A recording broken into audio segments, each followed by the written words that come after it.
BÖHLER M390 MICROCLEAN is a martensitic chromium steel produced with powder metallurgy.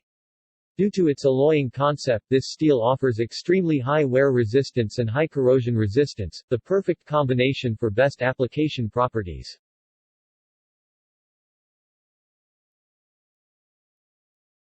During both, the injection of purely abrasive acting PA66 with 30% glass fiber at 300 degrees Celsius and the injection of abrasive and corrosive acting PES with 30% glass fiber at 400 degrees Celsius, BÖHLER M390 MICROCLEAN shows the best wear and corrosion resistance in comparison to 1.2379 D2 and 1.2380 PM.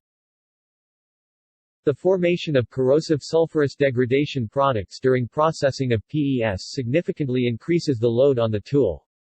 BÖHLER M390 MICROCLEAN shows under these exposure in direct comparison to 1.2379 D2 and 1.2380 PM a clear reduced material removal.